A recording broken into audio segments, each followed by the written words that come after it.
नमस्कार दोस्तों, स्वागत है आपका आपके YouTube channel target with Malik में। आज हम 17 अप्रैल 2020 की नेशनल करंट अफेयर करेंगे और आज के करंट अफेयर की PDF वीडियो के नीचे डिस्क्रिप्शन में मिलेगी। आज का हमारा पहला प्रश्न है, हाल ही में केयर रेंटिंग के प्रबंध निदेशक एवं मुख्य कार्यकारी अधिकारी कौन बने हैं? हमारे ऑप्शन है के एम मिस्त्री, SS मल्लिकार्जुन राव, अजय महाजन, विरूपाक्ष मिश्रा। इसका आंसर है अजय महाजन। अजय महाजन को credit renting agency care renting का नया प्रबंध निदेशक एवं मुख्य कार्यकारी अधिकारी नियुक्त किया गया है। वे राजेश मुकाशी का स्थान लेंगे, जिन्होंने दिसंबर 2019 में इस्तीफा दे दिया था। महाजन ने 1990 में बैंक ऑफ अमेरिका के साथ अपने करियर की शुरुआत की थी और ग्लोबल मार्केट्स ग्रुप के MD और कंट्री हेड बने थे। अजय महाजन इससे पहले IDFC फर्स्ट बैंक में भी काम कर चुके हैं। केयर रेंटिंग की स्थापना 1993 में, इसकी मुख्यालय है मुंबई, महाराष्ट्र में। हमारा अगला प्रश्न है, पेटीएम जनरल इंश्योरेंस लिमिटेड के नए MD और CEO किसे नियुक्त किया गया है? हमारे ऑप्शन है विनीत अरोड़ा, विरूपाक्ष मिश्रा, अजय महाजन। इनमें से कोई नहीं। इसका आंसर है विनीत अरोड़ा को। पेटीएम ने विनीत अरोड़ा को पेटीएम जनरल इंश्योरेंस लिमिटेड का नया प्रबंध निदेशक और मुख्य कार्यकारी अधिकारी नियुक्त किया गया है। इससे पहले वे एगान लाइफ इंश्योरेंस कंपनी के प्रबंध निदेशक और मुख्य कार्यकारी अधिकारी के रूप में कार्य कर चुके हैं। पेटीएम पेमेंट्स बैंक लिमिटेड के MD और CEO हैं सतीश कुमार गुप्ता। इसके संस्थापक हैं विजय शेखर शर्मा। इसका मुख्यालय है नोएडा, UP में। इसकी स्थापना 2010 में की गई थी। हमारा अगला प्रश्न है, हाल ही में अभिनेता रंजीत चौधरी का निधन कितने वर्ष की आयु में हो गया है? हमारे ऑप्शन है 64 वर्ष, 65 वर्ष, 70 वर्ष। इनमें से कोई नहीं। इसका आंसर है 64 वर्ष की उम्र में। फिल्म, टेलीविजन और थिएटर अभिनेता रंजीत चौधरी का निधन हाल ही में 64 वर्ष की उम्र में हो गया है। रंजीत को बातों बातों में, मिसिसिपी, मसाला, खूबसूरत और हॉलीवुड में निभाई भूमिका के लिए जाना जाता था। अभिनेता रंजीत चौधरी ने सिल्वर स्क्रीन पर अपने करियर की शुरुआत 1978 में फिल्म खट्टा मीठा से की थी। इसके बाद उन्होंने बातों बातों में, खूबसूरत, बेंटेड कवीन और कांटे जैसी कई फिल्मों में अभिनय किया। इसके अलावा उन्होंने अमेरिका में लोनली जैसी क्रॉस ओवर फिल्मों में अभिनय करने के साथ साथ अमेरिका में द ऑफिस और प्रिजन ब्रेक जैसे शो में भी काम किया था। हमारा अगला प्रश्न है, हाल ही में किस राज्य सरकार ने YSR निर्माण और कोविड-19 पोर्टल्स लॉन्च किया है? हमारा ऑप्शन है आंध्र प्रदेश, मध्य प्रदेश, हिमाचल प्रदेश, उत्तर प्रदेश। इसका आंसर है आंध्र प्रदेश ने। इसका आंसर है आंध्र प्रदेश राज्य ने।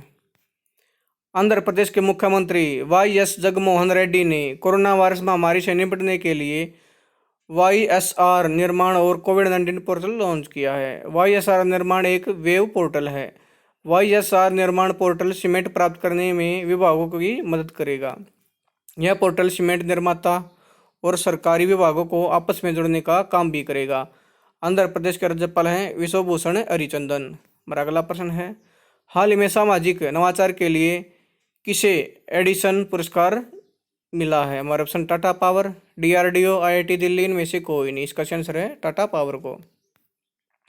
टाटा पावर ने सामाजिक नवाचार के लिए एडिसन अवार्ड जीता है। टाटा पावर कंपनी ने यह पुरस्कार अपने club energy switch off to switch on अभियान के लिए जीता है।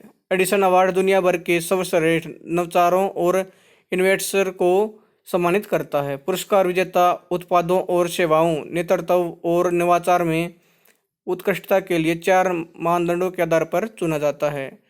ये 4 मानदंड हैं: संकल्पना, मूल्य, वितरण और प्रभाव। इस पुरस्कार की शुरुआत 1987 में थॉमस अल्वा एडिसन की स्मृति में की गई थी। टाटा पावर की स्थापना 2007 में। इसके CEO हैं परवीर सिन्हा। इसका मुख्यालय है मुंबई, महाराष्ट्र में। हमारा अगला प्रश्न है, हाल ही में 13वां इंटरनेशनल अरब फिक्शन अवार्ड 2020 किसने जीता है? हमारे ऑप्शन है अब्देलवहाब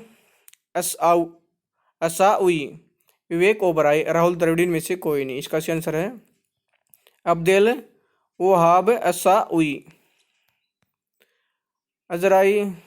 अल्जीरिया लेखक अब्देलवहाब असाउई को 13वां इंटरनेशनल अरब फिक्शन अवार्ड 2020 से सम्मानित किया गया है। उन्होंने ये पुरस्कार डार्विन द्वारा 2018 में प्रकाशित उनके उपन्यास 10 स्पार्टन कोर्ट के लिए मिला है। उन्होंने 50,000 अमेरिकी डॉलर मिलेंगे और अंग्रेजी अनुवाद के लिए धन उपलब्ध कराया जाएगा। इंटरनेशनल अरब फिक्शन अवार्ड अरब जगत में दिया जाने वाला सबसे प्रतिष्ठित और महत्वपूर्ण साहित्यिक पुरस्कार है। यह पुरस्कार लंदन के द बुकर प्राइज फाउंडेशन के सहयोग से दिया जाता है, जिसे संस्कृति और पर्यटन विभाग अबू धाबी द्वारा वित्त पोषित किया जाता है।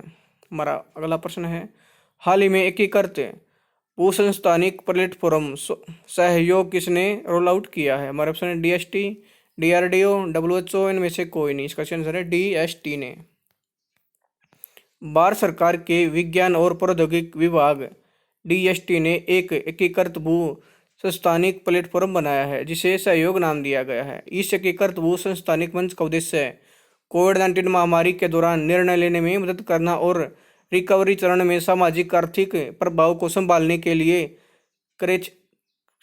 लिए क्षेत्र विशिष्ट रणनीतियों का सहयोग करना है। इसके अलावा यह मोबाइल एप्लीकेशन सरकार द्वारा संपर्कों का पता लगाने, जन जागरूकता और समूल्यांकन के उद्देश्यों से शुरू किए गए आरोग्य सेतु मोबाइल एप्लीकेशन का पूरक होगा। हमारा अगला प्रश्न है, हाल ही में किस बैंक ने ATM लेन देन पर लगने वाले सेवा शुल्क को 30 जून 2020 तक माफ कर दिया है? हमारा option SBI bank, RBI bank, PNB bank, इनमें से कोई नहीं।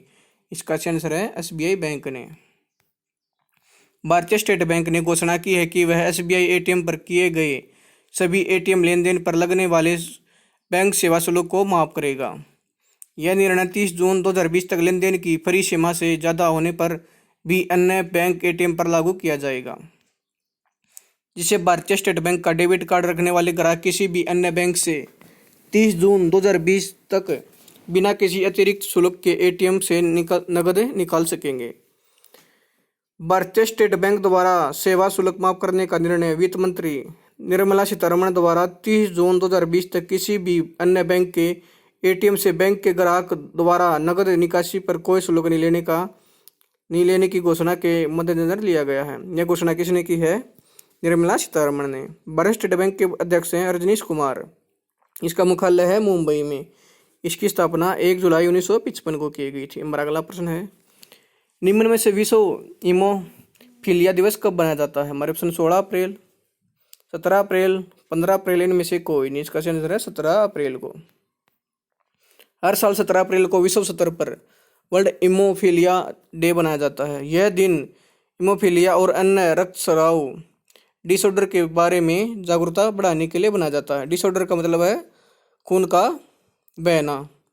यह दिन वर्ल्ड फेडरेशन ऑफ हीमोफीलिया के संस्थापक फ्रैंक सोरोवेल के जन्मदिन के सम्मान में चुना गया था। इस दिन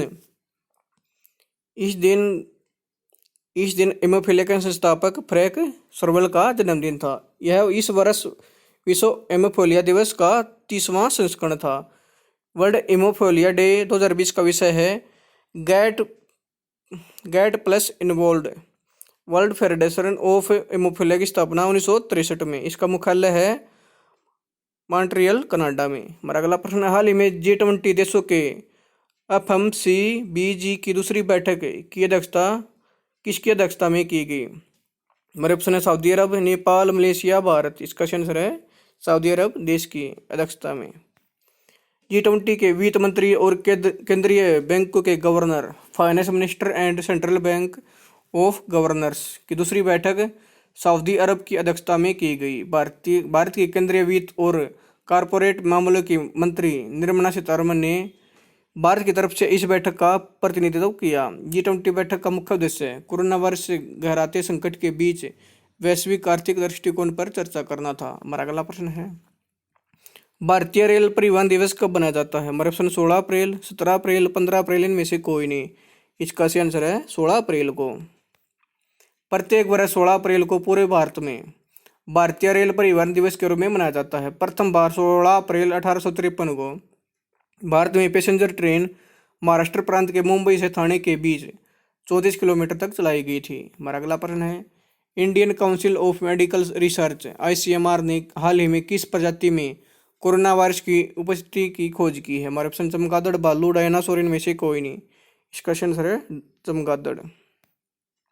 Indian council of medical research ने शोधकर्ताओं ने हाल ही में 2 चमगादड़ प्रजातियों में एक ही तरह के कोरोना वायरस की उपस्थिति की खोज की है।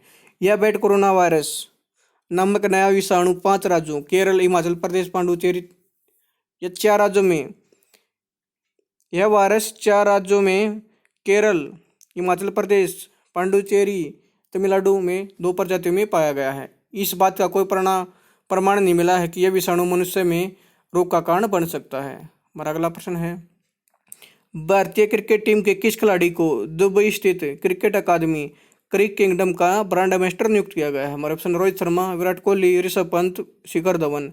इसका सही आंसर है रोहित शर्मा को। भारतीय क्रिकेट टीम के वनडे टीम के कप्तान रोहित शर्मा को दुबई स्थित क्रिकेट अकादमी क्रिक किंगडम का ब्रांड एम्बेसडर नियुक्त किया गया है। यह अकादमी वैश्विक महामारी कोविड-19 का प्रकोप कम होने के पश्चात अपने ऑनलाइन प्लेटफॉर्म के माध्यम से भी कोचिंग सुविधा प्रदान करेगी। क्रिक किंगडम की मदद से कोचों की सेवा लेने के अलावा मैदान और नेट की सुविधा की बुकिंग भी की जा सकती है और साथ में अकादमियों का प्रबंधन भी कर सकती है। रोहित शर्मा का नाम इस अकादमी के निदेशक के रूप में भी प्रस्तावित है। मुंबई के तेज गेंदबाज धवल कुलकर्णी भी इस अकादमी के मेंटर के रूप में हैं। इस अकादमी के साथ कम से कम 20 कोच जुड़े हुए हैं। यह अकादमी 4 वर्गों में कोचिंग प्रदान करती है, जिनमें से यह 5 से 8 वर्ष, 8 से 13 वर्ष और 13 से अधिक और क्लब एवं एलिट स्टार के क्रिकेटर भी शामिल हैं। हमारा अगला प्रश्न है, हाल ही में किस मंत्रालय ने अखिल भारतीय कृषि परिवहन कॉल सेंटर की शुरुआत की है? हमारा ऑप्शन कृषि मंत्रालय, गृह मंत्रालय, वित्त मंत्रालय, इनमें से कोई नहीं। इसका आंसर है कृषि मंत्रालय। कृषि मंत्रालय ने नई दिल्ली में अखिल भारतीय कृषि परिवहन कॉल सेंटर शुरू किया है। यह कॉल सेंटर कोविड-19 महामारी के कारण वर्तमान लॉकडाउन के दौरान खराब होने वाले सामानों की अंतर्राज्यीय आवाजाही की सुविधा प्रदान करेगा। इन कॉल सेंटरों के नंबर हैं 1800-180-4200 और 14488। इन कॉल सेंटरों पर मोबाइल और लैंडलाइन नंबर से किसी भी समय संपर्क किया जा सकता है और ये कॉल सेंटर 24 घंटे खुले रहेंगे। हमारा अगला प्रश्न है, अमेरिका की यूनिवर्सिटी ने हाल ही में कुछ फ्री ऑनलाइन कोर्स शुरू किए हैं? हमारे ऑप्शन है Oxford university, Texas university, Harvard university, इनमें से कोई नहीं। इसका आंसर है हार्वर्ड यूनिवर्सिटी। अमेरिका की हार्वर्ड यूनिवर्सिटी ने हाल ही में कुछ फ्री ऑनलाइन कोर्स शुरू किए हैं। यूनिवर्सिटी के 67 ऑनलाइन कोर्स फ्री हैं, जिसे स्टूडेंट न सिर्फ अपने स्किल सीखेंगे और बल्कि लॉकडाउन के खाली समय में समय का भी सही उपयोग करेंगे। दोस्तों, अगर आपको यह वीडियो पसंद आई तो आप मेरे YouTube channel target with Malik को लाइक करें, शेयर करें और सब्सक्राइब करें। धन्यवाद दोस्तों।